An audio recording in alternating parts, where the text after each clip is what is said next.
welcome. Today is week 3 of the ECAC tournament, and as we know, we are here to witness Ithaca College against the SJU Hawks. So this is a pretty exciting week for those of you who are new to the Ithaca College and the ECAC.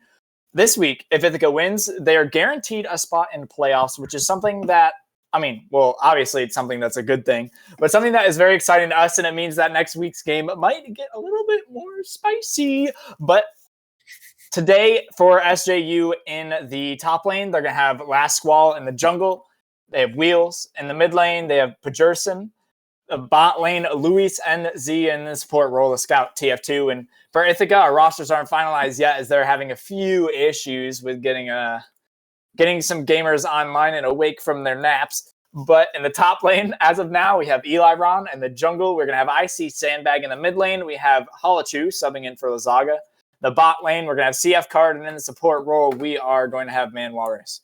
I'm pretty excited for this game today. I think it should be pretty good as far as things go. And I'm really excited to see how things go. But one of the picks I noticed going through match histories and stuff that I think is really spicy is this Kindred pick coming out of Wheels.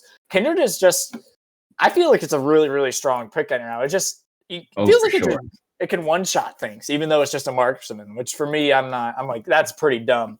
But I feel like the Kindred, people have been sleeping on it for me. I don't know. It scales very well. It has a strong early game, except for it loses to some of the faster farm-heavy junglers. But I think it's just really good.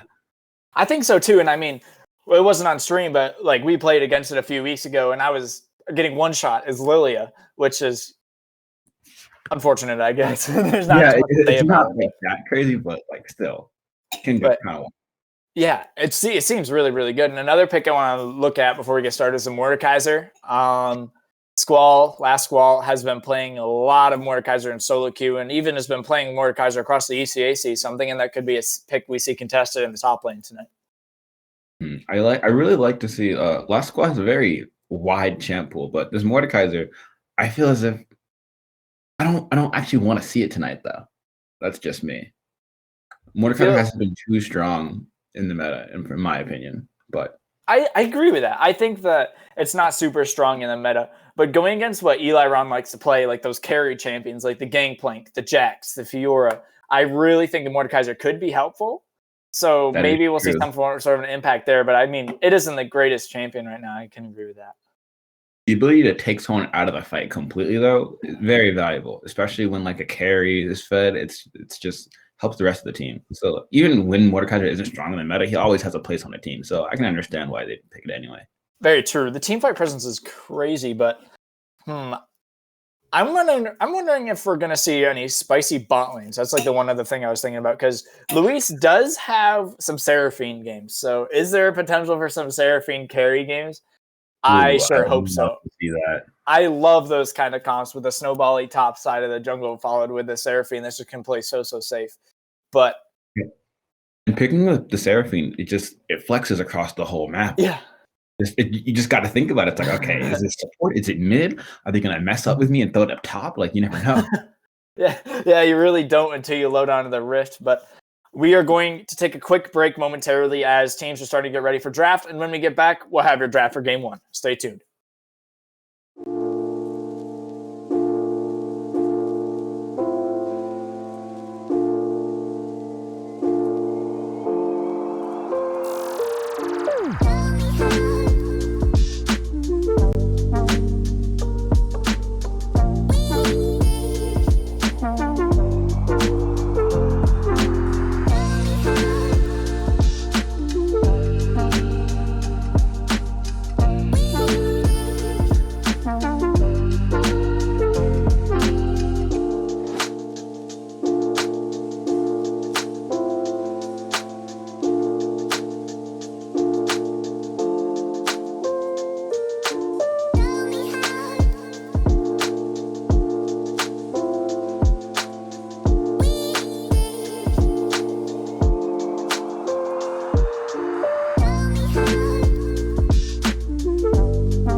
Welcome back, guys. It's been a little bit waiting, and sorry about the wait. We will be taking a few more minutes before we go to draft, but don't worry. Mark and I will be here to keep you guys company and make sure you aren't getting too bored out here. So, just a little tip. Lazaga will be coming back, so he will be taking the place of Lazaga and IC's team in the mid lane. But we're going to think, Mark, how's your day going so far? Tell me about it. Done anything exciting? My day's been pretty good. I have been, just enjoying some salt and vinegar potato chips. I am right now. I'm really close to Cornell's campus. I'm enjoying the lovely snowy weather. How's your day been? Oh, it's been all right. I woke up this morning. I did something weird to my back. Like my back is like driving me nuts. But regardless, woke up, did some grocery shopping, went to practice. Now I'm here chilling, waiting for this game to start. Hopefully soon. But Valentine's Day is tomorrow. Buying flowers for someone? Or are you just you're gonna go out and buy some flowers, or you just you don't want to let me know? I don't know. It's gonna be an interesting one. I'm gonna be enjoying the lovely indoors. Oh, okay. That sounds really exciting. I'm gonna be at work, so I'll be. Mine's not as exciting as you, but it's pretty much the same thing. I'm gonna be enjoying my blankets, very cozy. Maybe some hot chocolate. Darkness Lazaga is here. He is here. He is no longer where he was before. Who knows where he was? I sure don't. Could be anywhere with that guy. Probably playing singed mid from his front lawn or something. But he was just proxying mid lane. Oh, true. He was proxying mid, and I am seeing ours in the chat. So it looks like we're going to be getting into game one very quickly. I would assume within the next 3 seconds. 3, 2, there we go. In draft. Starting down a little bit late, but not too late, I suppose. What do you want to see out of band 2? Yeah, what do you want to see out of it? I know that they're mid. There it is, the Kindred. Okay, we did talk about that. We talked about this, and it is gone from the table. It is underrated, but I see paying big respects to it. He is indeed, and I do want to get into this a little bit. I should have gotten into it a few seconds ago. I was talking with Sandbag earlier, had a little bit of insider tips, and I was told to watch out for a Hecarim pick. So that one's not happening. But he also mentioned maybe something about a Kha'Zix, so we might see some bug action today, which would be exciting. I love watching Kha'Zix play around, but shared pick between the two junglers then. True. We'll see how that goes. I'm hoping for some fun picks. Not new. Not 3 jungle bands thus far. Yeah, very heavily focused towards the jungle pool. I'm wondering what'll come out next. Maybe a little bit of a bot lane ban. Try to get a few of those power picks away, like the Kai'Sa, the Jhin. There we go. I'm speaking ahead there. So there goes the Kai'Sa. Imagine the Jhin going now. But if they pinch the jungle more, I would be very surprised. Yeah, you think, but these junglers seem to have very big jungle pools, so I don't know how it'll impact them too much, because we've seen Sandbag play Udyr, and we've seen Wheels play Udyr as well as Skarner, so it's interesting to see how it goes. Okay, another pick we talked about, the Mordekaiser getting taken off the table. There's a Mordekaiser. Don't want to see that. So last call will be forced onto something. And returns the favor and bans away Elrond's Gangplank. I think it's a very fair pick. And as you said, the Seraphine first pick. Where do you think it's going? Oh man, you stole my question. I'm gonna say I think it goes support. I'm gonna say support. Okay, so we'll see coming up. Senna's getting locked in as a response. Very good pick into the Seraphine because of how her range scales going into this mid to late game. But you can scale right alongside her. You can take advantage of her not the most oppressive laning phase, so you can scale right along with her. And there, lots of support hovers. So this is an ADC Senna. It does seem to be an ADC Senna with a rel. Okay, so an engaged support. This gives. There's the Udyr you're talking about. So it will be a Cloud Soul this game. The heavens have already decided, so we know what map we're going to see. But Udyr, okay, very, very strong jungler. Loves to hard farm. Loves to get in the face of enemy laners, or not in laners, enemy jungler without really ganking all that much. A pick that I've been loving to play recently, and I know Sandbag's been enjoying too. I know Udyr will definitely struggle to get on the back line, but an Alistar. Okay. I'm just saying right now, if anyone watches this VOD in the future or is watching this stream right now, this is an IC gold comp. Just saying. This is an IC gold comp right here, especially if that Seraphine goes down to the bot lane, but very, very strong picks coming out of Ithaca so far. So we know the Seraphine isn't going support at this point. It could be in the bot lane or it could be in the mid lane. Yet to be decided. I'm assuming obviously we won't know until the second pick phase comes through, but I'm assuming there will be lots of bans though to Eliron here now. Potentially the Fiora. Maybe a Jax, maybe Camille. But I could not imagine they leave up too much for him, considering he's a very strong player for the team. I agree. And Jhin, actually, okay, so they think the Seraphine is going mid lane. Ooh, so they agree with me. But this is the power of a flex. This Seraphine Yeah, who knows? one-way banned. I mean, and you did talk about maybe a Seraphine in the top lane earlier. So Ooh, the spiciest. So it could happen. I feel like that's probably the least likely out of the 3 potential roles it could be going into, but okay. And pinching away at the mid lane. Nico, yeah, a little bit of a fair. You see, I know that Manross does like to play the Nico, but he does have an Alistar picked already, so he's safe to play the Nico. I mean, it wouldn't surprise me if Lazaga had Alistar in his champ pool, but yeah, I don't think any it's other going mid to laner would surprise me, but not Lazaga. Yeah, exactly. And the Shen, okay, taking away one strong top laner. There's still a lot of power picks out there, like Aatrox or for sure. Fiora Fiora's still out there. Urgot, a lot of these bruisery top laners that love to duel. I mean, even Gragas, you could think could go out there as Echo will finish out our ban phase. Interesting ban from the Echo. I assume they're taking the Echo mid. They're fearing the Echo mid. But now we see Luis.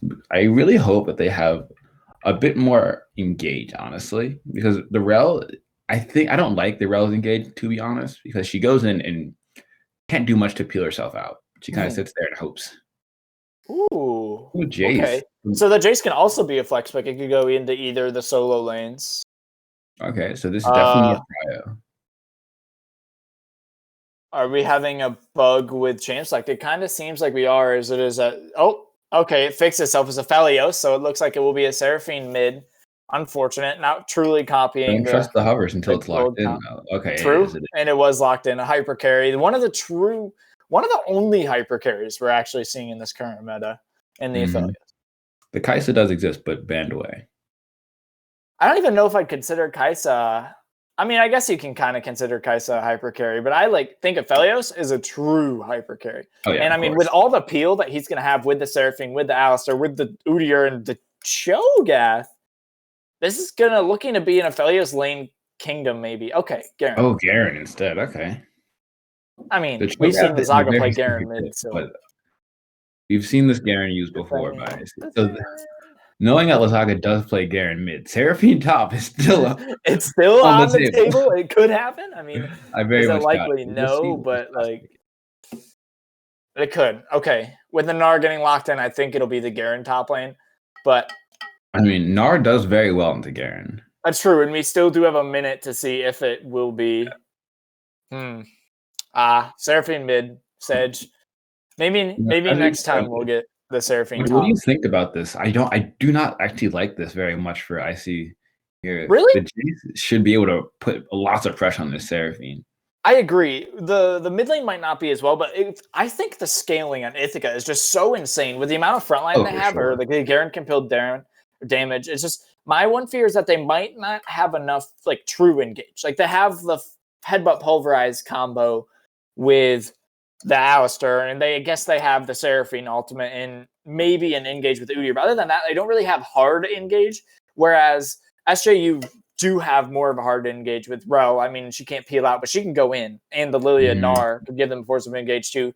So I really think this game will be decided on map pressure and how these people play the objectives. But yeah, and it's really important to see if IC can get to the late game, because they definitely outscale. But I don't know if they can withstand the Jace and the Rel early game. I do agree with that. And I want to think about this Lilia and Udyr matchup also, because this is something that these junglers really just don't want to gank. They just want to run around the map and farm and scale. And so I think this will be more of a whatever lanes could get prio to go towards the objective. So we know that the Seraphine's probably not going to have prio. We can think that the Gnar might not have prio, but this bot lane could be very impactful towards getting those early drakes and scaling towards the late game. But we are going to take a quick break for competitive integrity, and we will be back in just a moment. Thank you.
quicker loading screen. Love to see it. And here we are in game 1 of this best of 3 series between Ithaca College, who is on the blue side, and the SJU Hawks, who are on the red side.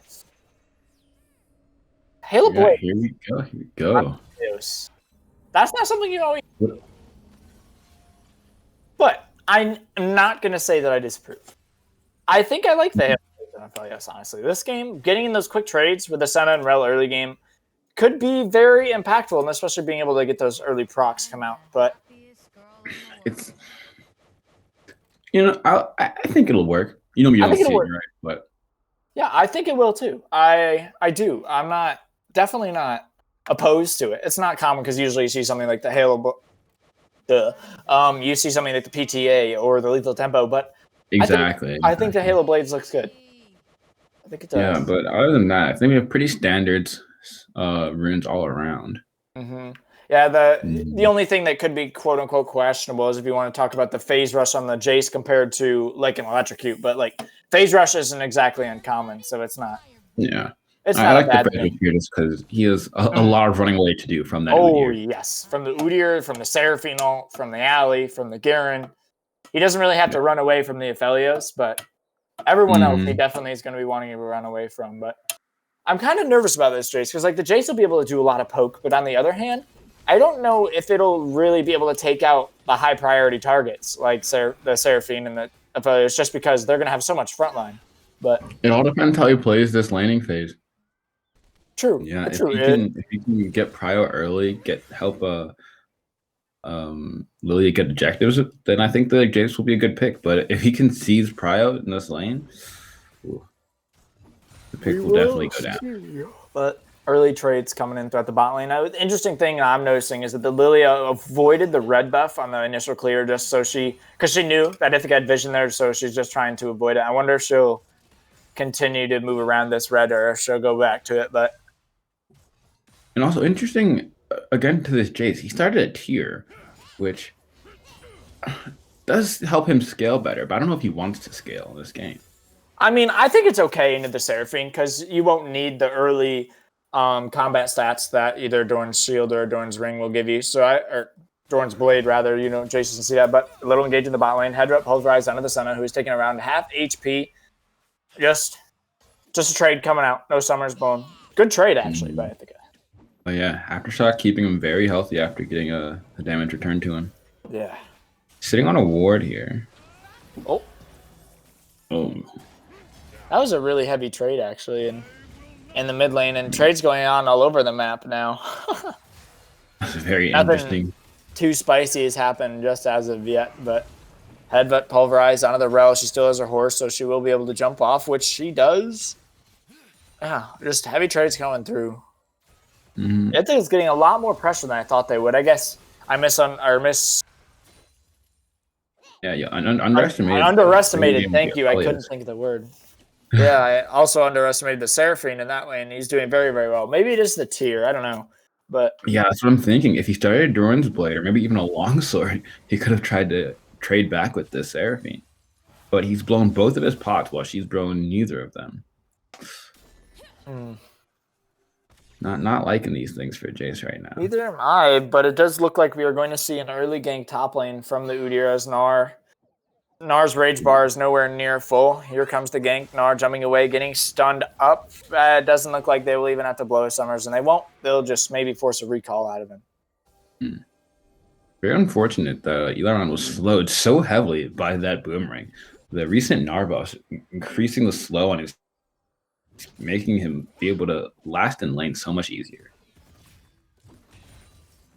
For sure. Oh, more trading in the bot lane. Very more trading. Heavy trading in the bot lane, actually, is... Oh, Kai says to blows her flash to try to get in as well as the ignite from Manwars, but other than that, they will just get out of the trade, and ooh. Almost all the summoners blown in the bot lane. Alley with his flash, Card with his heal, and Scout with his flash left up, but all the other summoner spells were blown as of now. Now, we are normally in IC's games, we have lots of deaths going on at this point. I like to see the slower pace with the team comp they've drafted. Udyr flashing over the wall in the mid lane, spinning up with the Jace, and will he get out? He will not. A little bit of an over-aggression as he smited one of Lizaga's minions. But they do get the kill. Yeah, you had to say something. But I also want to point out how our first Drake is a Cloud Drake, so the predictions about us getting a Cloud Soul is unfortunately broken already, but which is unfortunate.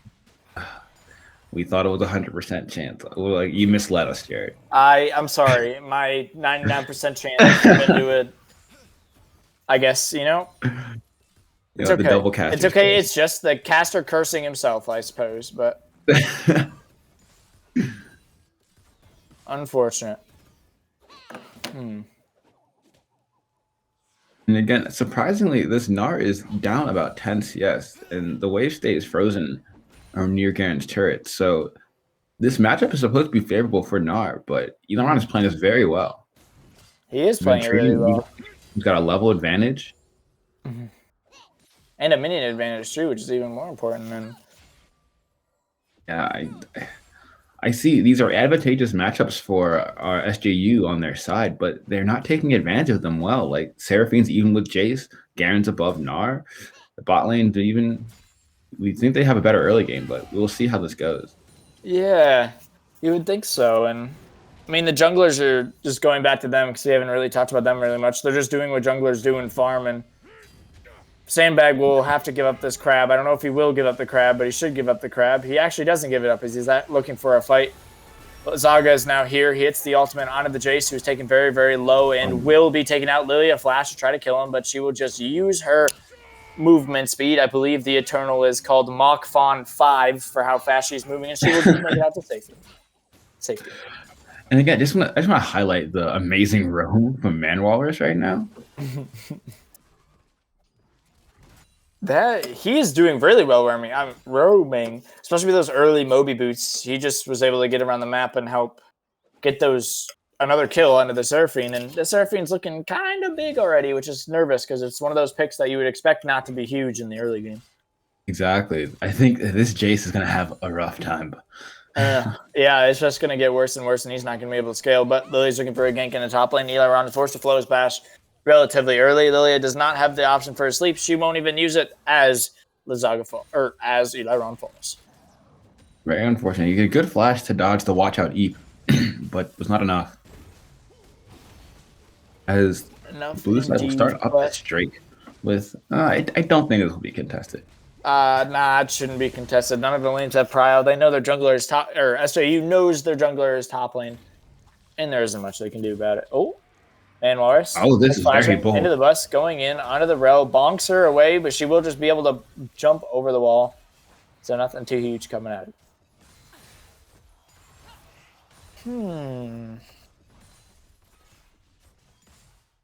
In this current state of the game, I see that Garen has picked up a call. Very a classic Eli Run item that we know he loves, and we're seeing a little bit of a fight over the blue buff right now. Exhaust falls on the Sandbag, who gets drowsied and exhausted. Jace using his slash again, top of him as he will. Lizaga is now picked off in the 1v3. He will get bonked away to safety. The Senna ult will come down, and he will fall because of it. Overall, a 2-for-0 trade for the side of SJU, and oh no, it's going to be even more as Wheels is using his speed to get in there underneath the tower. He will fall to the Aphelios, but the Aphelios will fall in trade. Oh man, that is 4 kills. I think it was 4. Yeah, Sandbag fell as well. He's already respawned, but that's not ideal.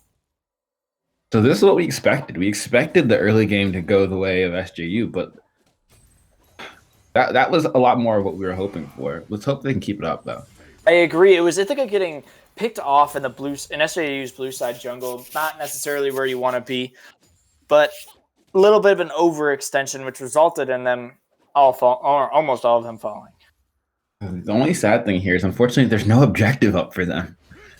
That's true. They were on the wrong side of the map for the Herald, and yeah, Drake wasn't up, so they couldn't really do much about it. Again, this as we see now SJU seems to got their form of the early game. As last squall is winning these trades over Elaron. They have a 2-1-2 Lilia, a 3-2-1 Jace with that Caulfield's Warhammer and 210 stacks on his tier. now we can definitely bully around this Seraphine in the mid lane. Oh, definitely. Although the Seraphine does have the Vandal Glass Mirror along with the CDR boots, so she is still going to be relatively strong with her abilities, having such a low cooldown even for this early in the game. But Very true, very true.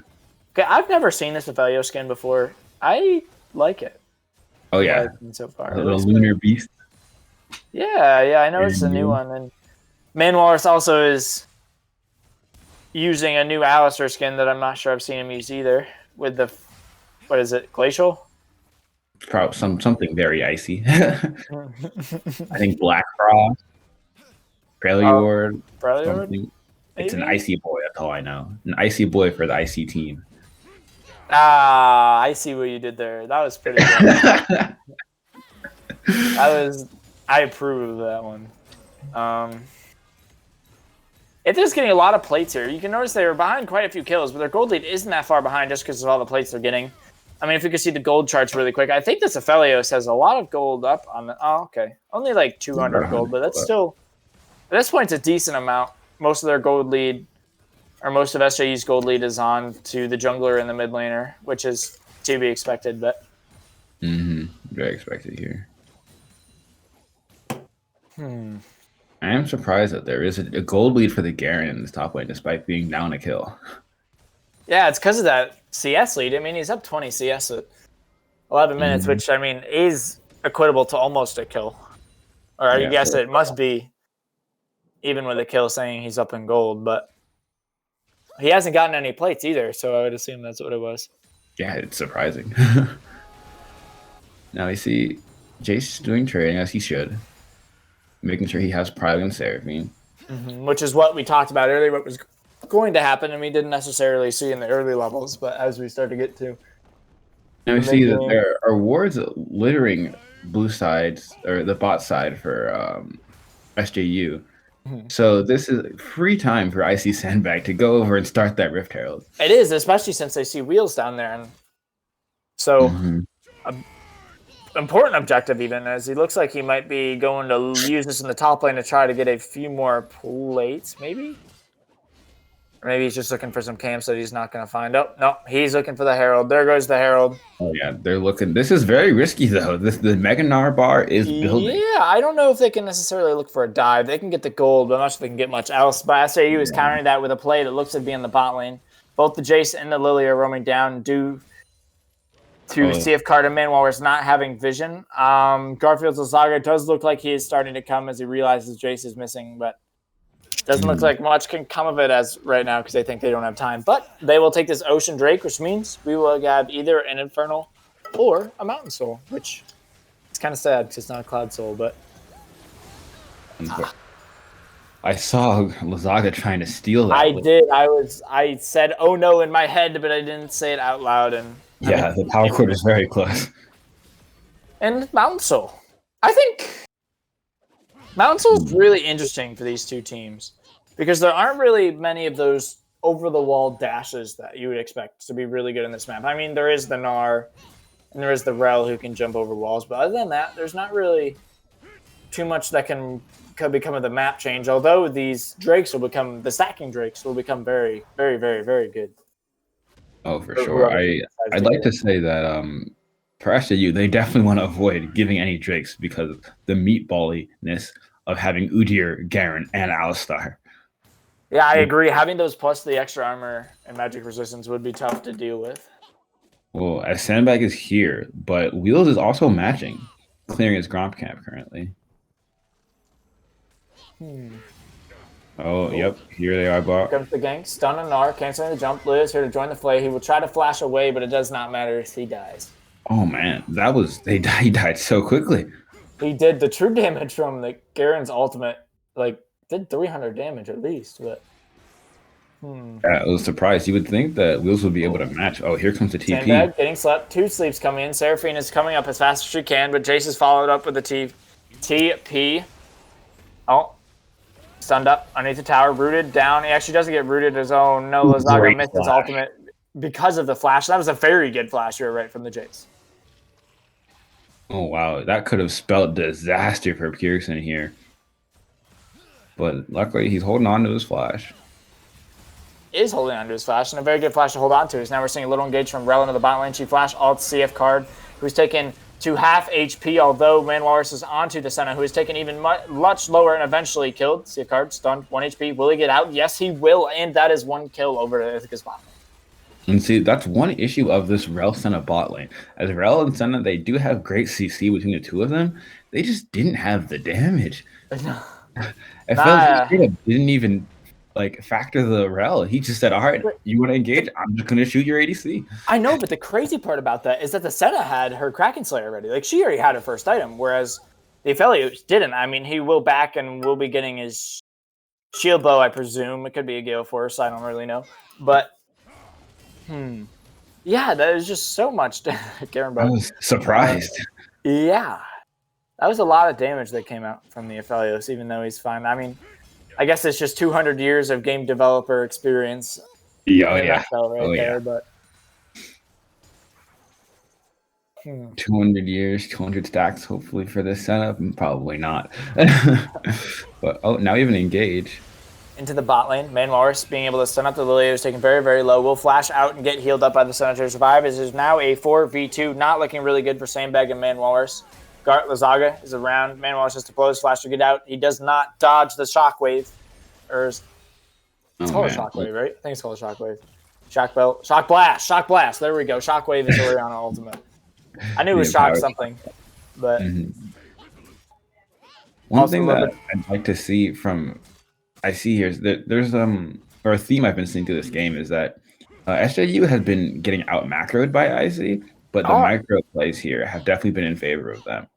Like, for sure, there have been a few instances in which just like flashes or just skill shots, and we just have like good engage here. Big ult into the top lane. Eli Ron's taken kind of low, although this fight is still winnable. Oh, just kidding, it's not winnable. Lily is here. The smite Q and he's dead. Man. That's why I have to watch the mini map. Because if it was just the Garen and the Gnar, I think Garen could win that. But Lilia decided to sway the fight in favor of them. And as I was saying that IC had the macro on lock here, Lilia shows you that no, I know where my top laner is. I know when he needs me. Although, if he is able to take this first tower, so a couple hundred gold, and this gold lead is evened up. I think it was down almost 2,000 gold. Now they're only down, well, I guess they're still down 1,000. It looked like a lot less a few seconds ago. I don't know what changed. But, a turret falling? Well, but turret fell on the side of Ithaca, and I thought the lead... Okay. It's just the gold is changing just so quickly that it doesn't really matter. The gold is pretty much even. I'm going to call it even at this point. Yeah, honestly, it's not too much difference. It isn't, and I think we're going to get a fight as this dragon spawns in 10 seconds. All 5 members are coming up. The Aphelios isn't here for Ithaca yet, so that is very, very important to notice, as well as the Gnar is not close to his mega form. But other than that... I definitely favor a team fight for Ithaca here. They do, but they don't win a team fight if they don't have their Aphelios, you know? That's the linchpin here. And Gnar is slowly building mega, which is also important. He arrives, they start up the Drake. They do start up the Drake. Gnar is now reaches mega, and he will have mega for the fight. Drake is still at 7,000 HP, so not even close to falling. Oh, it starts at 7,000 HP. Well, I guess it wasn't really started too much then. Maybe a Seraphine auto or something. I just want to point out, do you see this flank from Eliron? Oh, I do see it. He is an award, so they know. Gnar jumping in, getting the stun on to see if Carter does an ultimate. Huge knockup onto the backline. Amazing. Brings it down as well as the Lilia, as Garen is now spinning and winning into the backline. There goes Gnar. Seraphine will fall in just a moment, I presume. And that will be the Drake and 4, maybe? Nah, I think it'll just be 3 kills over there. That was very interesting. I'm very surprised that IC won that fight, as Garen was making a very long chip around. How did he get back there? That's my question, because I wasn't seeing many pings about it. He just was kind of chilling way back there, and like he had to have walked through wards to get there. So Sandbag, little bit aggressive, Mr. Udyr, but bonk. Yeah, that was I mean, do we call it a little bit of a flex? We'll call it limit testing. It happened. Yeah, limit testing. Yeah. He thought he could do it. He was just and the flash of champion, so he believes it. But unfortunate, and he will fall. The Udyr was not Goodier enough for that one, and see if Card has to flash because he was a little bit too far overextended, but Hmm. One okay thing about that is there was no shutdown on the Udyr. He was just True. going in. True, there wasn't, and there was a shutdown on the line too. So it's like, That's very true. It was Pearson is 5-2-1 with his mirror mana completed. Now, didn't I the believe Chase he'll be start the getting game an 0-2? Yes. Yeah, so he's definitely. It may have just been 0-1, but So maybe I was wrong when I said Jace doesn't scale because he's coming back. I think Jace scales all right. But he is. I just didn't think he outscaled the Seraphine, but he is doing quite all right. Bot tower will fall to the Aphelios, who is attempting to fight the Gnar, but he will just bounce himself to safety. Using the hop to do exactly what the name implies. So as in this board on this state currently, what do you want to see Ithaca do here? Because currently they are up 2 Drakes, or they have 2 Drakes compared to the 1, but they're down gold. Oh no, they're up gold. They are up a little bit. They're up quite a bit of gold. They're up almost 2K compared to the 2K they were down before. And I was surprised compared to the way the fights have been going. It doesn't feel like it. Oh, Sandbag caught out once again. 4 members of SJU around. He will use his flash and gets stunned up by the row, and he will just run away as Man Walrus has come to save him. He does get slept, taken very low, stunned up, rooted up. He will not make it out his own. No. No one saw Man Walrus flash. It didn't happen. And Sandbag being a little bit over-aggressive once again, causing him and his support to fall, and it looks like this might be the Baron for SJU. Oh, man. And Eli, again, doing his Mission Impossible. The Garen flank. I don't know if he wins this 3v5, but I mean, I'm hella down for it. Here we go. Gnar hitting Mega, spinning in the backline. He will be able to ult the Senna and kill her, as well as flash out to safety, although it does not look like Azania will make it out. Maybe he will. I don't know if he can outrun the Senna, but 200 years in the...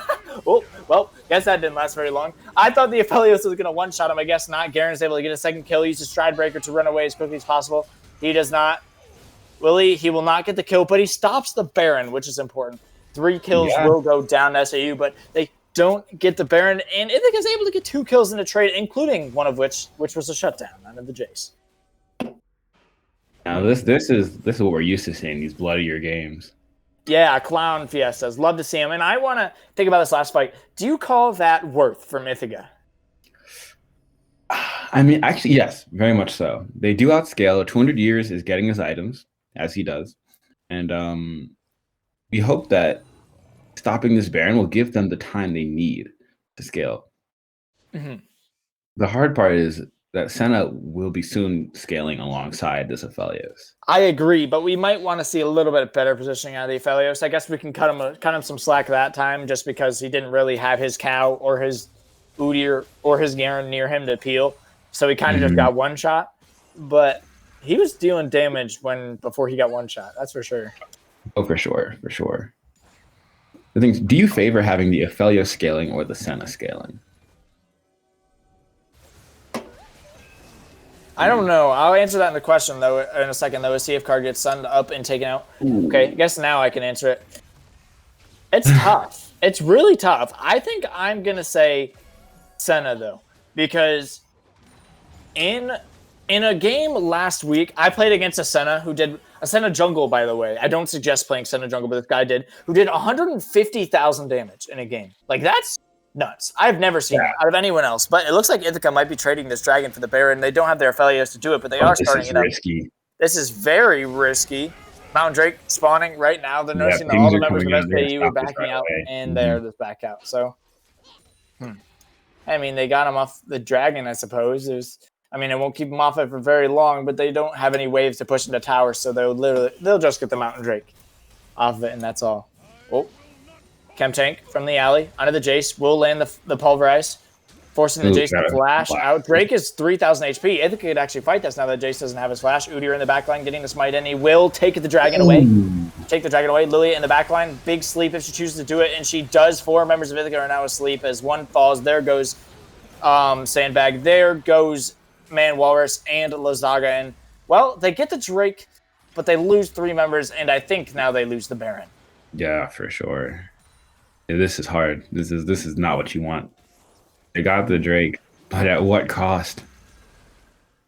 But at what cost? Indeed, not a good cost, as they have now fallen a little bit, almost just under 1K gold down, and they'll probably fall even more with the Baron giving the global gold. But Ithaca's might be able to get an inner tower for this, which is actually pretty spicy and an okay trade to take. This is interesting, as Ithaca are looking for the Gnar, who will run away. They do realize that the rest of their team is coming, and they will back off. Oh, man. Oh, Garen will actually take him out. Jace on the backline. Aphelios getting knocked out of the stun. Although I don't know how long he will survive. He is running for his damn life, and he's not dead yet. I mean, Jace is dead, but Aphelios is still running away, and he will get away. Actually, Ithaca turning this really, really well. 2 members already down, 3, few more to fall. Man Walrus is soloing the rel. He will take a route as Garfield's Saga will land his ult on the Lilia, who does have her sleep, so she could attempt to sleep on 3 members, and she will, but she does not escape the... Oh, man. Seraph. And they're looking to steal an inhib here. They might be able to end the game. These set timers are not very short. I don't think they're that short. Is up, and he is 7-4 and 8. He'll be up in 15. Let's see how much they can do.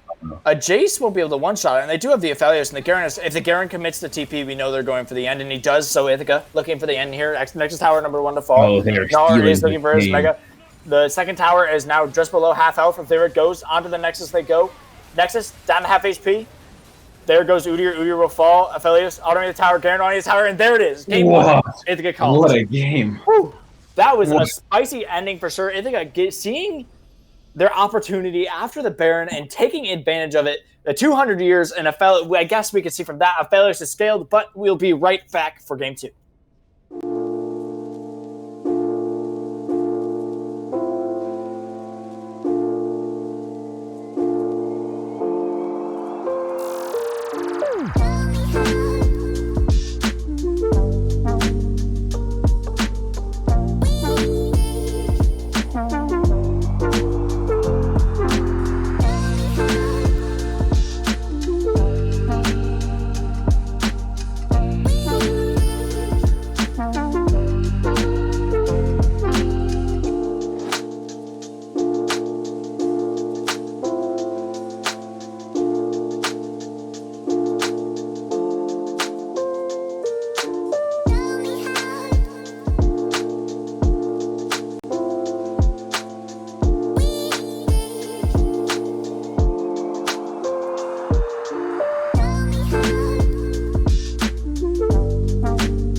Welcome back. Short break, but that's what we love to see as we go right from immediate action to more immediate action as we get into game 2, ban phase 1.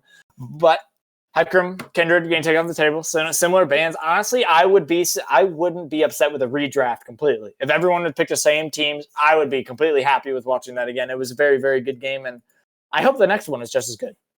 Oh yeah, let's get another one of those. That was quite the banger of a game. It was a banger of a game, and this is about the same bands. Things aren't looking different here. They aren't. So I'm excited to see what SJU decide to first pick. Will it be a Seraphine? We know they do like to play the Seraphine, so it could be that. But if banning it away, no pop star today. Not that pop star. We get the Udyr pop star instead, the best pop star, and Sandbag was telling me about a fancy little Udyr counter earlier. I'm not going to say what it is. I don't want to spoil it all, but I feel like it could come out. I don't want to. It's pretty spicy. How do you stop this menace on the Rift? We will find out to see if they do have a pick. They're on pick Fiora. Okay. Yeah, we were talking about this earlier. There it is. Oh, yeah, that's how you stop it. Love to see it. Fear the Vern, the best champion in the game. My dinkiest little tree, man. If the Lorax was a tree, he would be named Ivern. But the Green Father. The Green Father. Out here, he's going to be stealing your camps.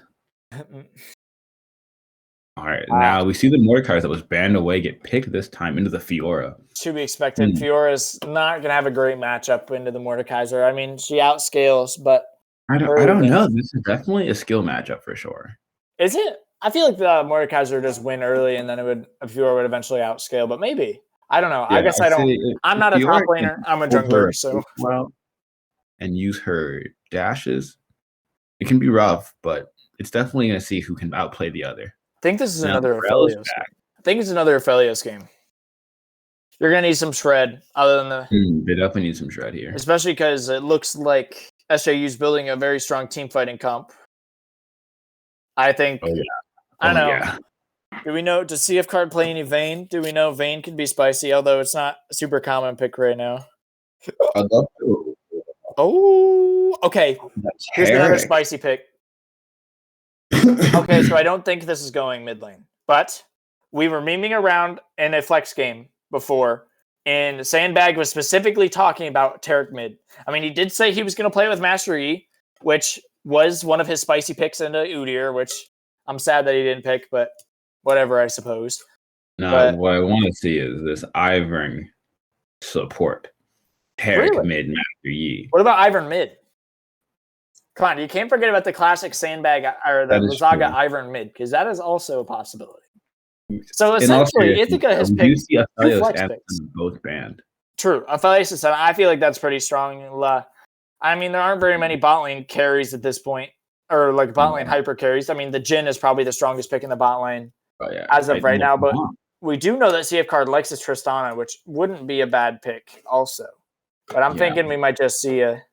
I don't know. I don't know if I like a Jhin here. Like, I'll be honest and reading the chat. Yes, I have seen Lazaga play Taric mid. This man plays every champion but mid lane champions in the mid lane. So, if anyone could do it, Lazaga could do it. That's all I'm saying. But Sai... Okay, so... Okay. Okay. Yeah, okay. So, it's not a Taric mid. It's not a Ivern mid. It's a Cassio mid. That's kind of sad. I mean, Cassio bot was very meta last year, so I guess true. We can't count anything out. I mean, Mark and I are part of a team that flexed brand bot lane and put Vayne mid, but Corky is getting locked in. Of hyper carry that could probably, I'm assuming, will go in the mid lane against the Cassio. That is a very classic matchup. Very, very classic matchup indeed. At least we aren't seeing an Azir on Ithaca's team. Holy moly. Followed up with Misfortune. So, I like this comp out of SJU. I really do. Yes. Vayne. I talked about it before. I think it's a good pick. A lot of shred, some peel potential, and a lot of lane presence. I think this Vayne Taric lane is going to look really, really good into the Rel MF. Yeah, I like the Vayne a lot, especially if Mordekaiser tries to take her out of the fight. She's like, all right, you're in here with me. I'm going to shred you down real quick. Yeah, it's just like the meme is calling ambulance, but not for me. It's like that kind of meme. But I'm really excited to get in this game. But we're going to take a quick break for competitive integrity so I can go fill up my drink, and we'll be back in just a few minutes.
Welcome back to Game 2 of Ithaca College against SJU. They have switched sides now with Ithaca being on the red side and SJU being on the blue side. I am excited because these team comps look very spicy, and although the runes might not be spicy, we saw some spicy strats last game, so I'm hoping to see them again.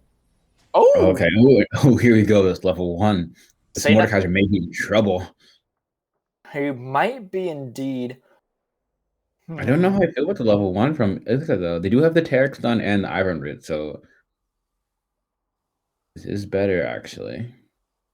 Iron leads the way.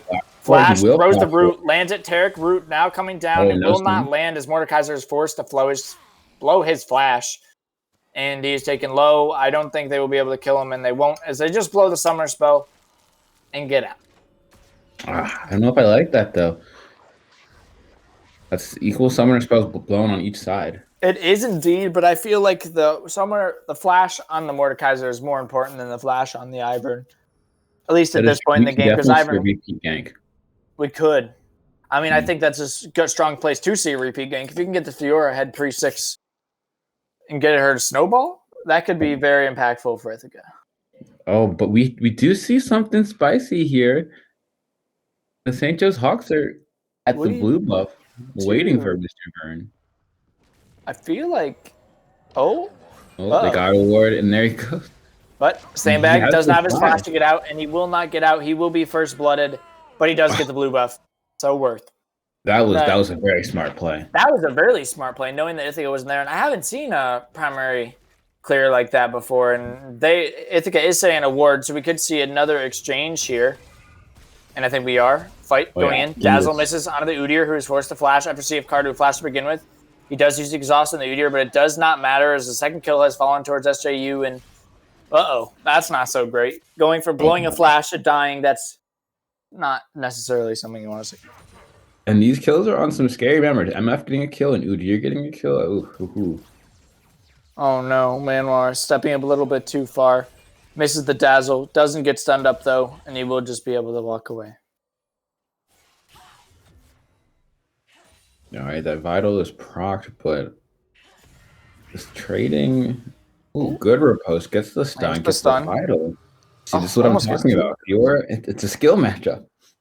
It is a skill matchup, and Eli Ron is showing that he currently has a little bit more skill than our boy last year.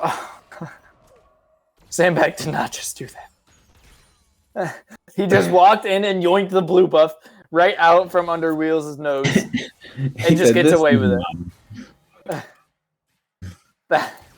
That's a power move right there, I guess. Ivern is alpha. He may have killed me, but I got the blue buff. That's pretty funny. No, as a jungler, for you, you are Udyr right now. What lane are you trying to influence here? Or are you just farming as hard as you can? I want to outfarm the Ivern until I get level 7, level 8, and just try to out-objective him because I'll have more objective control. Udyr doesn't really have great gank potential, but although if he was going to look for a gank, I would look either into the bot or the top lane just because they have the Insta, CC, and engage from either the Rel or the Mordekaiser pull. So I feel like mid lane is going to be a really hard place for the Udyr to look at this point, although he's just going for the crab. He's not looking too much for it. But I think it's very hard for the Udyr to gank mid lane. I think you either have to go bot lane or you have to go top lane just because of the CC that you'll get. Sure. But no, but I agree with your first statement that he'll probably just farm as hard as he can, but he does not get the double crab. Which is unfortunate, but very unfortunate. He's actually even farm with Sandbag right now, which is very strange saying Sandbag died after taking the camp. But it's a bit surprising, but because Ivern's clear ain't too shabby. It's not, but it's not Udyr clear, you know? Although, I don't even know if that's Udyr. It's like definitely not Udyr. So I don't know who it is, but... Yeah, somebody. Whoever Wheels is playing this game, I don't know. All I know is that it's definitely not Udyr. If you know what I'm saying. But, Yeah, I see. Infernal Drake, so we still have the chance of the Cloud Soul. It's still a possibility here for the Udyr being in the game. I believe. Eli Ron is just winning these trades very hard. Holy moly. Sandbag is now here to look for a little gank. Not too much will come out of it. Rel misses her W to the engage, but the Vayne is taking so much poke. Wow. Ooh, man, that MF is hurting. As an early pickaxe. Yeah, compared to the 2 daggers that the Vayne has, she's just going to be doing so much more DPS. Oh, yeah, for sure. And the MF has so much prio. So they're definitely going to have ability to start this Drake, but Udyr's on the wrong side of the map. So they have the lane prio, so they're just going to do some vision getting. Which is really good, because like knowing where the Ivern is allows to know where he is clearing or what direction he's clearing in or where he's looking to gank. Because the Ivern will have more gank pressure than the Udyr will have just because of his... Even though Udyr is fast, Ivern is able to engage fights with a stun a lot easier than Udyr is, just because MF and Rel have a lot... Vayne, Taric even, both, all 4 of them. They have a lot of peel away. They have a lot of movement abilities. Like MF has her W, which allows her to move quicker, and the Rel has her dash and her stun, and her other stun if her ult's up. But, as well as the dazzles. So it's like, I don't know. Yeah, there's very volatile lanes. For sure, and knowing where the jungler is so impactful. This mid lane, they're just scaling. Like trading and farming. Yep. Woo, scaling mid laners. Snake and man in car. Floating car, flying car. Yeah, but this... It looks like a car. It looks like a car. I understand this. It's a plane, but in the skin it looks like a car, so I'm calling it a car. So ha. But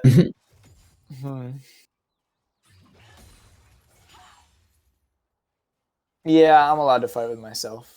I'm fighting with myself, by the way, all you people in the chat. I'm just talking to myself in my head. It's totally not Mary telling me I'm wrong, even though I'm not wrong. But fighting as Jared loses his sanity, we have more trading in the top lane. Wait, what do you mean? I'm totally fine. Dazzle landing out of the Rel. She just haven't jumped, doesn't opt use it yet, and there we go. Forcing Maelor's flash as the Udyr. That was an amazing condemn from Vayne. It was. It was a very good condemn. Unfortunate that Manwaller still burned his flash when not needing to, because his ADC had him. Oh. True. A little bit more communication would have been nice. Fiora popping the ult on the Mordekaiser. Ivern now in the Shadow Realm against the boy. Mordekaiser and just doing his best to just run around, and he is doing his best to run around. Mordekaiser does have flash, so he will be able to get out. He gets followed, though, by Fiora, and he will get bonked to death with the bonk sword and taken out.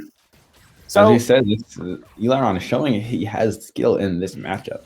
Not afraid. He does, but they do lose the dragon overall, and I do want to talk about how they started with 2 kills in the bot lane. But they don't have a gold lead. Ithaca is caught back up in gold, which is very, very important. Oh, wow. Yeah, I'm curious where this gold is coming from. I know that there's a small CS lead in the mid lane, a bigger one in the top lane. Oh, yeah. On the Fiora. And we see some nice engaging with the Dazzle. Yeah, Dazzle being able to land on both the targets, very good. I'm surprised that CFR did not go in there. I kind of am too, but at the same point, I don't know. It's Vayne. You kind of just want to scale on or scale for the late game, so it's not too big of a surprise. And they didn't know where the Udyr was, so very true. Yeah, it's safe to be aware just in case he does. Bot lane has given them vision of the river and drag, so no reason to play too aggressive. True. There isn't. Eli parried a little bit late, so he did get hit with the. Actually, wait. I don't know. Yeah, those are odd timing on the riposte there. Yeah. A little bit behind the Q damage, so he will be taking the damage and then bonk to the Mordekaiser. But I guess Mordekaiser's the one with the bonk. I just enjoy that word. Who can bonk? It's just like that sound effect. Whenever a YouTuber or a streamer plays the sound effect of like the boom sound effect, it just makes me so happy. But bonk. And I feel like it really fits with Mordekaiser. Oh, either round pops the ultimate. Mordekaiser does have his ultimate to take someone into the Shadow Realm. He would honestly look for the Fiora, but Daisy carrying, dealing so much damage. Oh my goodness, Daisy is just carrying this fight. Mordekaiser can't even get in range to use his ultimate, and I guess that's just outplayed as far as things go. But Man Walrus is going to get traded in the bot lane, unfortunately. Although Yeah, CF Card did get out. I'd say that was Eli being a bit too overzealous, but Daisy in the top lane? Daisy literally is just better, Daisy. I suppose. Yeah. Oh, Udyr flashing on a Vayne. Not normal, but looking for the dive, taking a few tower shots. Nothing really too much else other comes than that. Although Mordekaiser did just TP, realized that he still does have his ult, and he didn't use it. Okay, I thought he was going to use it to take Mr. Sandbag to the Shadow Realm, but he chooses not to this time. Oh, man. So action all over the map. Jeez, and we see Fiora has now landed into the bot lane. I assume this means posturing for Herald. Yeah, you would think so. Udyr does want to take it. He does have Prio, so he could just go straight for it, although they will ping him out. He wants the gank. He does want the gank. Bear gank snake. Mordekaiser does have his Shadow Realm ultimate. I have no idea what it's called, but it's the take someone to Shadow Realm and make them not have a good time ability. But those are some tactically placed pink words. I'm just saying. You know, one in the bush, one in the river. Hey, I mean, I've seen some, no one will be getting by those pink words. There will be no Evelyn sneaking into top lane from Oh, yeah. So glad to know it's safe from vision this game. Now, I believe that Elon is building a gourd drinker. Either that or a stride breaker. It could be a stride breaker. Fiora with an extra dash sound kind of spicy. Maybe, of course, but we'll see. See, I don't know. I know gourd drinker might still be a good item on someone like Fiora. I'm not certain. I mean, I don't build it much, but Man Walrus is taken very, very low and killed. That Phoenix stance is just so overwhelming. It's like Udyr can build full tank and his Phoenix stance still 2 shots carries, but oh no, Ivern. Never mind. Smite for the W. That will be the Ivern's blue buff. Although SJU is making sure no one else gets the buff. Ivern getting smited up. Will have to flash away. His bullet time does come out and take down CF Card. Ithaca seems to be overstepping a little bit this game as far as things go. It's unfortunate they're overstepping. They are, but Eli looking for a trade. He does so much damage to the MF who is forced to flash out. TP is coming in from the Cassio as well as Corki, the next person to blow their flash. And I guess that is a little bit of an SJU overstepping, although none of them die. Oh, wait. Drake coming up in 10 seconds. This could be huge, and I'm just saying it's an Ocean Drake, so it means I'm going to call it Cloud Soul, but the cloud possibility is real. And our friend Daisy is here, so we might as well just call this Drake Ithaca. I believe it is Drake. Udyr is backing off. Everyone else is backing off, although Ithaca doesn't realize it. They take the dragon in the bush, although it doesn't do too much, and there it goes. Cloud Soul! Love to see. You called it. The prophet is back. I mean, it's okay. It may not be a 100% Cloud Soul for Udyr's now, but it's really close to whenever you see an Udyr, you're going to see a Cloud Soul. Okay, what's the safe percentage? I can't say 100 anymore because it wasn't last game, but I feel like 95. Sure, we'll go with 95. I'll even give it 90% if we want to do that spicy. But Udyr plus Cloud Drake equals Valentine's Day ? I don't know. Okay, that was really bad. True. So Udyr's Valentine is the Cloud Soul. There we go. How's that? That works a little bit better, right? Eli Rondo, a little bit caught out. Will get to safety, although Mordekaiser might not get to safety. He does have his ultimate to take someone in the Shadow Realm when he does. Man Walrus, who uses his ultimate to shield him from damage momentarily and tries to use the bonk button to bonk out the Taric, but he does get the flash bonk. Will trade his life, but well played from my squall to take. That was very well played. True, he's had a tough time in this top lane so far, and he definitely did take advantage of it right there. Like he's not had a good time against this Fiora, but I'm very curious as to why they sent Fiora in the bot lane to begin with. I think it was to try to give priority in the mid lane, so to the bot lane, so they could push towards this Rift Herald. But Ivern's just casually 1v2ing the bot lane of SJU and forcing the flash out of the support. I mean, Daisy is just too strong, though. The kill force will come in. Ivern will be taken very low, and Daisy trying to outplay. Iron's shield will save him, although Daisy almost got the outplay, but not quite. Udyr's here to back them up as now Man Walrus and CF Card have come. not too much they can do, although Eli Run is looking downwards towards the bot lane in case they want to dive. But Okay, the Green Father is kind of strong. He was sitting on just a Kindledrin and Lucidity boots, but now he's got a Moonstone. Whew, we must fear him now. Moonstone and the Forbidden Idol. Thank you. I was gonna call it Green Math Thingy, but that works too. That's a better name than what I was gonna say. So, Yeah. So looking at items across the board, I am just realizing Mordekaiser does have all of the deaths for the SJU side here. That is kind of huge, and I mean, it's kind of impacting them. Their bot lane, their jungle are relatively ahead as far as things go. I mean, in the scaling game, I still want the Vayne over the Misfortune, but...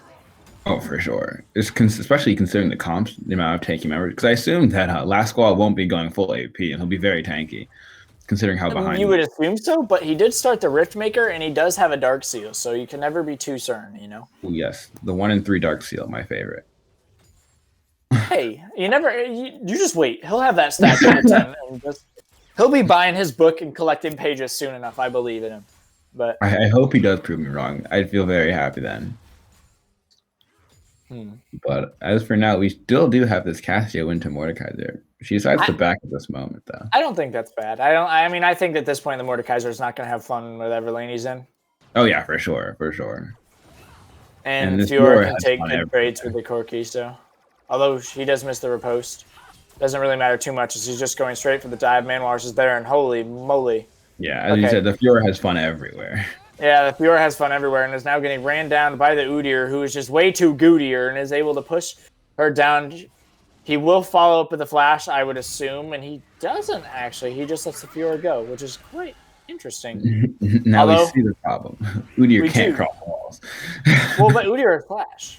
So he could have, but maybe he just didn't trust it. I don't know. I mean, it's not a bad call for sure, but Drake spawns in a little bit less than a minute, and SJU were the first team to get priority over the area, stealing away the blue buff. Unfortunate, but honestly, I think the reason Udyr didn't burn his flash is because he probably knew that Eli Ron also had flash and could easily flash back over the wall.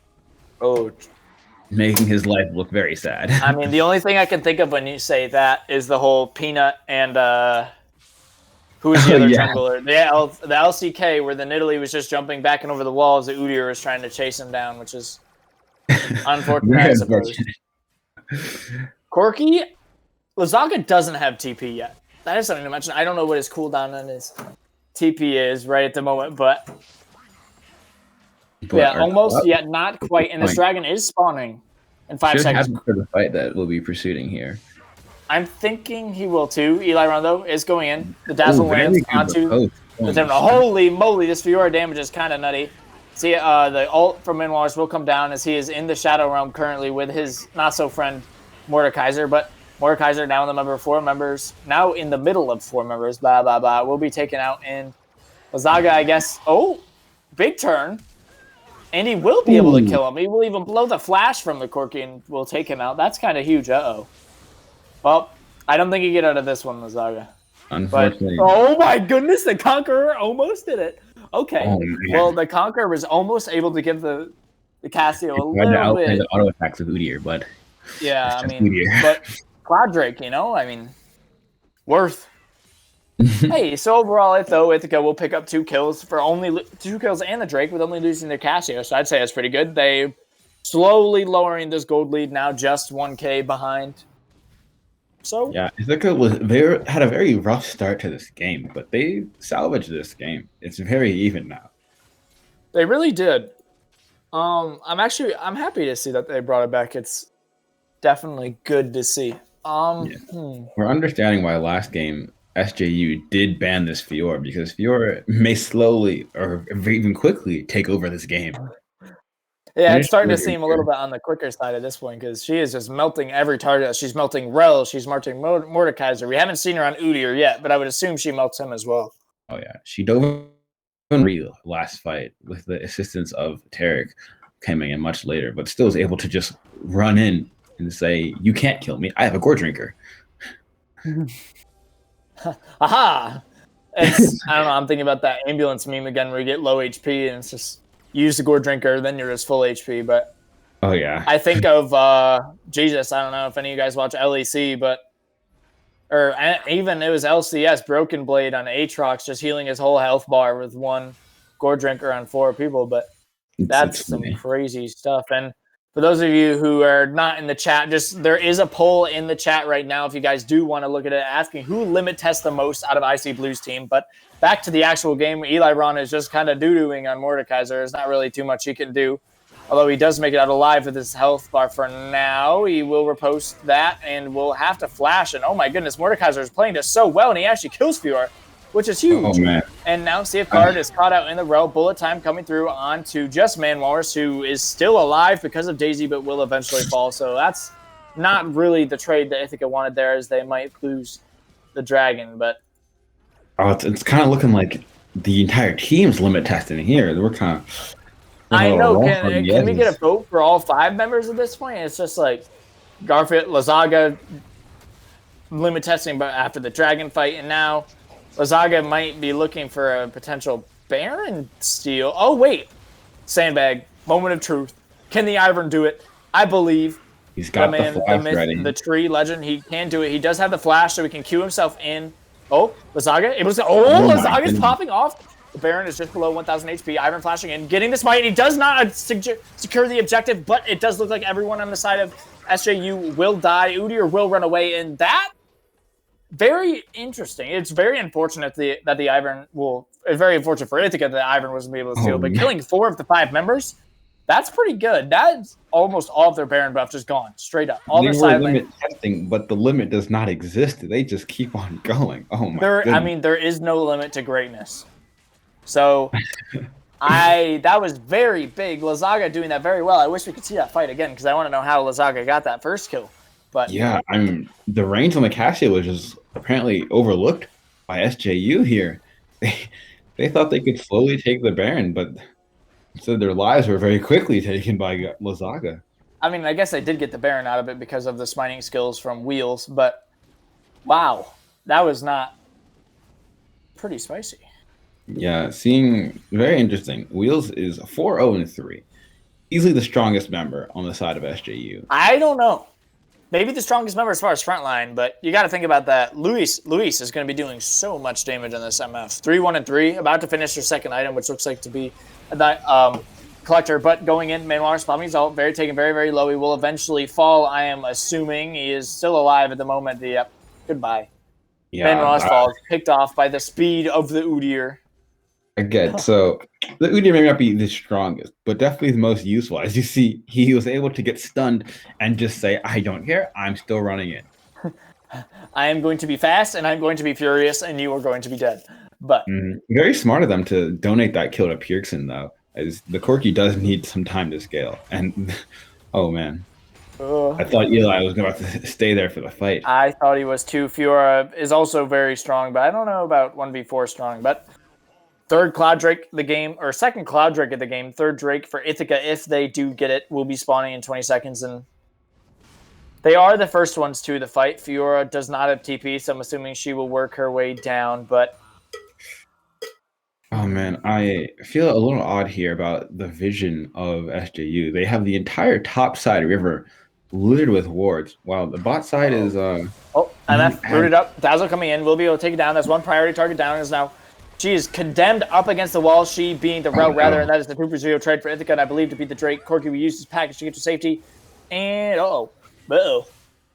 okay, nothing doing. Fiora's fine. Oh, man. But yeah, unfortunately, they were able to just clean up those 2 quick kills, and now the Drake. And there's the Drake, which puts Ithaca on Soul Point, Cloud Soul. It's not Udyr at this point who would be getting it, but still very big. Dazzle will connect on a Mordekaiser who still does have his ultimate. Keep it noticed, and he will be taking Manwalrus in. I don't think Manwalrus wins this, which is unfortunate. He tries to use his Lockety to safety, but unfortunately does not save him this time. Ivern is now here. There goes Mordekaiser for a 1-for-1 trade, and along with a tower for Ithaca. Ithaca's even this gold lead at this point too, which is really good for them. They were down, 2K, then they evened it up, then they went down again, and my lord, that Cassiopeia has a lot of gold over the Corki, and as well as the Fiora. The Fiora has quite a bit of gold too, but Oddly enough, Udyr almost Oh, having ooh, that was very close, Mr. CF card. that was a scary back. That was, hey, but I mean, not even close, right? Exactly. Oh man. Oh my lord. As you see, there are 3 fully completed items from Lazaga here. That is a scary Cassio. It is a very scary Cassio, and this Ivern is going to be dishing out some major heals too, with the Redemption just getting finished up with that last back. Oh yeah. Assuming Fiora has a lot of gold to spend too, I would think, but okay. Only 1,000 gold to spend, but wait, Lazaga just finished his 3rd item and he still has 1,600 gold in his pocket. Jesus. That's actually kind of nuts. What?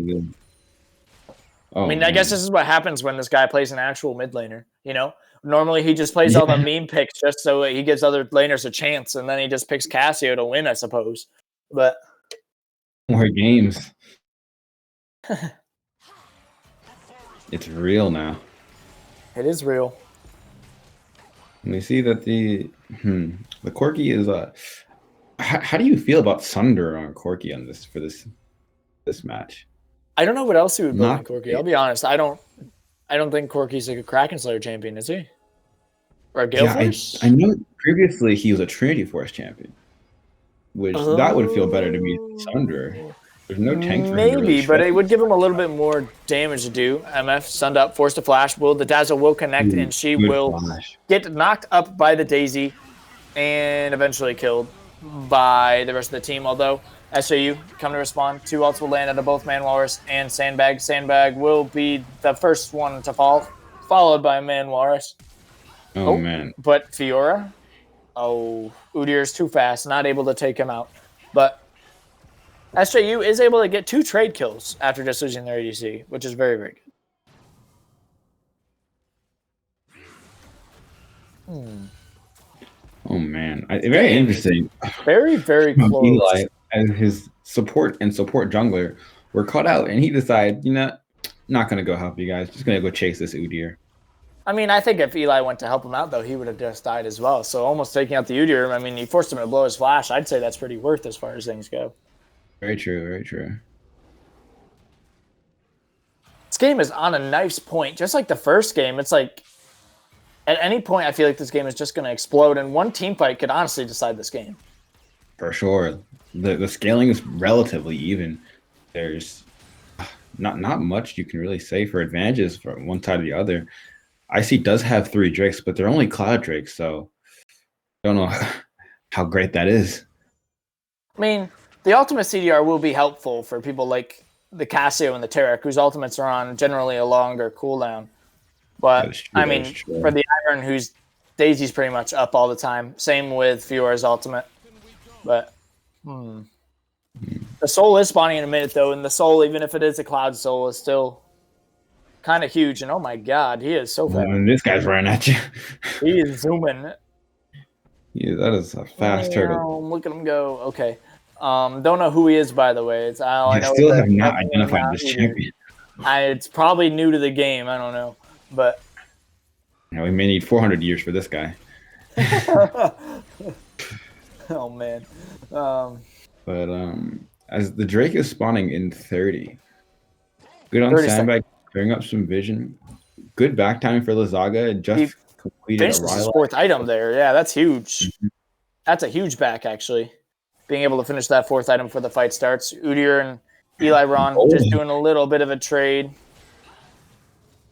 I wonder if Corki has package back at base. That could be something that could really impact things, but Root will land. I can't tell what the skill, but is he holding the package now? Oh, he is. Yes, he is. Those little rockets underneath of the package. Because Corki does have a package. I have no idea about for how much longer, but I think has a little bit of ward in the back line. It looks like this is a 5v5. It could be this team fight that decides the 5v5, assuming the game ends. Udyr looking for the engage onto the Tarek. Tarek will blow his ultimate. As Vayne is now in the back line alone.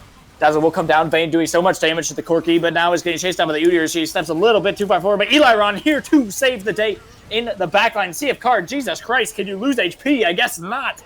As 3 members will fall from the Hawks. There goes the 4th, and there goes the 5th, and that is the ace, and I think the game for Ithaca College. Very well played. That team fight was Eli Ron, a big fan of these flanks coming through the back side of that fight, tearing them apart. Yeah, he's doing this really, really well. And I'll be honest, I thought that fight was doomed for Ithaca. CF Card was in that fight alone. Like, he was way in front of his support, way in front of his jungler, just 2v1ing, and he still just didn't take any damage. That's kind of... That's wonky, because, like, what kind of lifesteal does he have? He doesn't. Yeah. But that's crazy stuff. I mean, he does have the Taric giving him these heals. I guess that's true, and this Baron is getting absolutely melted. So Ithaca, with the Ace, the Baron, and the Cloud Soul are looking very, very good to help finish this game. Honestly, looking at the side of Ithaca, I want to see some grievous wounds from SJU. I don't know if I see any. There's just a Bramble on Udyr.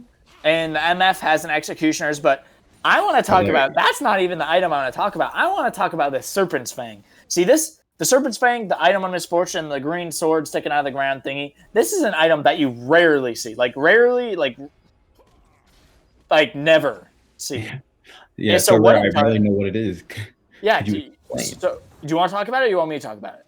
No, yeah, you got it. So this item gives a little bit of lethality and some damage that'll really help BMF. But the weird thing, the passive that the item has is that it breaks the shields of opponents, which normally isn't super important. So you normally don't play a team with a lot of shields, but you're playing against a team with a ton of shields. Excuse me, as the fight starts up, Udyr going in.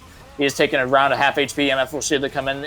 You're getting a double TP here from Ithaca, but Rel taking very slow. Bullet time is coming in, although not too much. Just kidding. A lot of stuff will be coming to his vein. In the backline, dealing so much damage, but not enough, is now it's very split fight even, as Ithaca is able to take down 3 members in the shape of their only 2. But when I'm talking about the shield, this item, Serpent's Fang, that the MF has, is that it breaks shields, which is really helpful when a team has a lot of shields. And this Ivern is giving a lot of shields, as well as a Taric. So it is something that is really, really helpful. Oh, yeah. But Ithaca, 3v2, going into the first...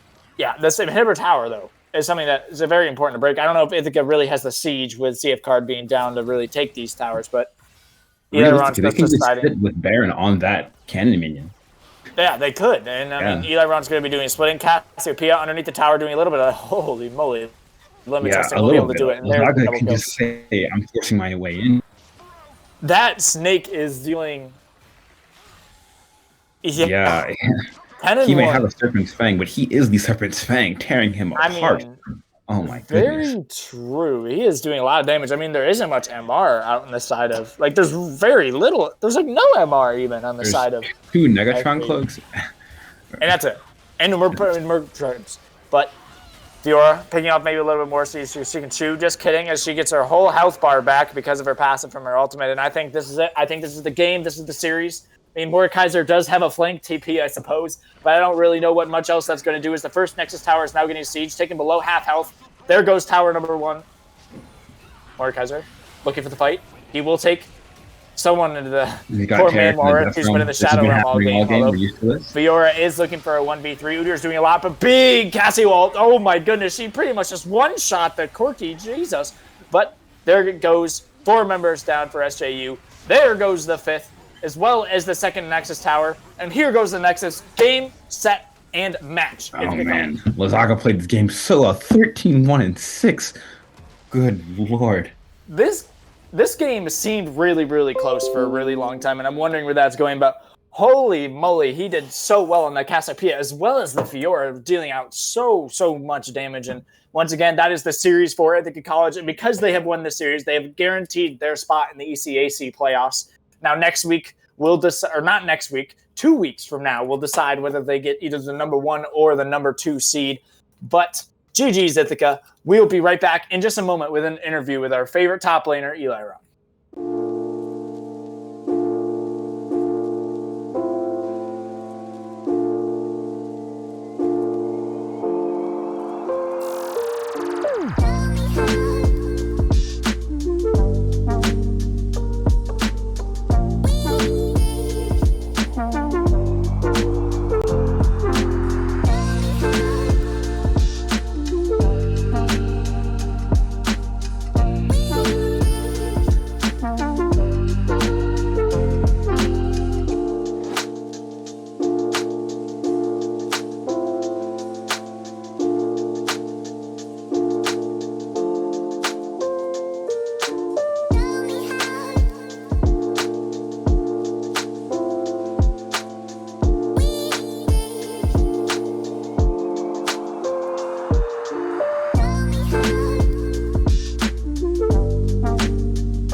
Hello, I am here with our favorite top laner, our Fiora main, the Eli Ron. Eli Ron smiles in the chat, please. But Eli, looking forward, we noticed that the Fiora was banned really, really early in the first game. It was something that we kind of expected because it's a pick that's very strong and something that's good.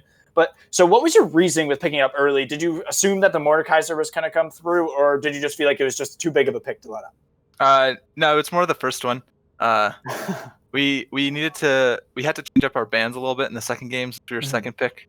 And we had to ban Seraphine, which meant we couldn't ban Mordekaiser, and all that guy plays is Mordekaiser. So we picked the Fiora early. It's good along with the Ivern. The Ivern can empower the Fiora, make it really strong, and the dashes in, help out. And then we pretty much knew they were going to play Mordekaiser because that's all the guy plays, and we leave it open. So that was the...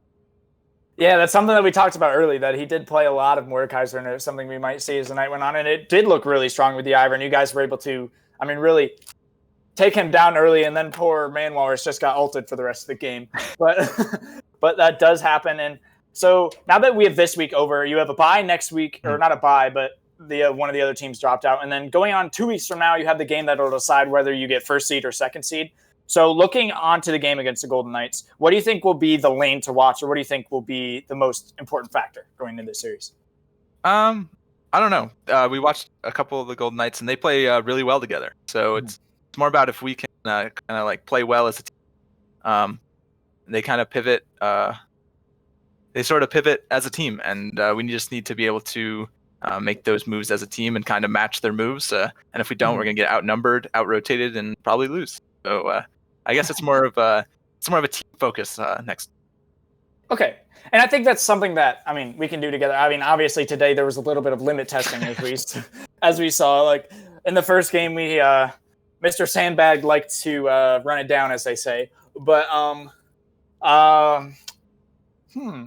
so I kind of want to talk about, how do you think this next patch, because we know this next patch really changes jungle, and it also changed a few champions that go along. Do you think that the game style or the meta will get changed? I know this is kind of a tough question because you haven't really seen it yet, but do you think the game state will be different when we see you guys next? Not sure too much. I think a lot of the junglers won't be hit too hard. Jungle's in a pretty good spot right now, but obviously it's going to favor those junglers that can sit in lanes a bit more. And I don't know, could lead to more aggressive laners, less more aggressive laning. Top, mid, and AD carry, and less aggressive junglers, and more of a tanky jungle meta. But it's the meta just kind of just goes and does what it wants to do. So really, anything could happen. True, and you don't have to listen to the meta if you're good enough to avoid it, right? So it's like, maybe we'll see some spicy stuff. I don't know. I wish I'm just wanting another assassin jungle meta, I'll be honest. I just want to play more Eve, more Kha'Zix, more Echo, and make that fun. But regardless, thank you very much for joining me, Eli. And we're going to take a quick break to get Mark back in here. And then when we come back, we have a few closing remarks for end our stream today. Stay tuned.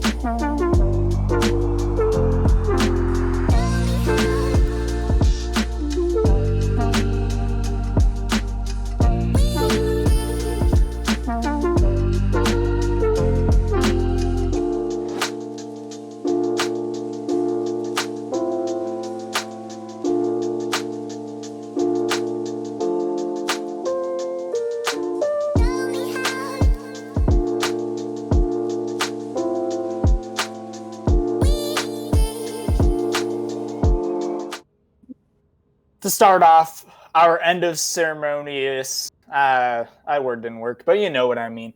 Just a little recap as we're going back through. Ithaca did win this series against the SJU Hawks 2-0 in two very, very close matchups. Honestly, matchups I'd say would be worth to go back and watch again, because there are very few small things that just decided these games overall.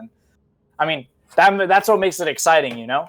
But going into our next game, it will be in 2 weeks against the Golden Knights, I believe. Yep, it will be the Golden Knights, which will be a very, very, very exciting series. It decides who gets number 1 seed in this group and who gets number 2 seed. But that will be 2 weeks from now. because next week we have a bye week. So unfortunately, you won't be seeing either me or Mark, which is really sad because I miss us sometimes too.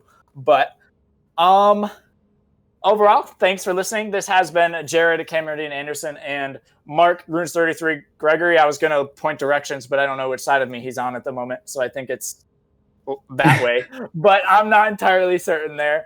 But thanks for watching. I hope you all have a great Valentine's Day and see you in a few weeks.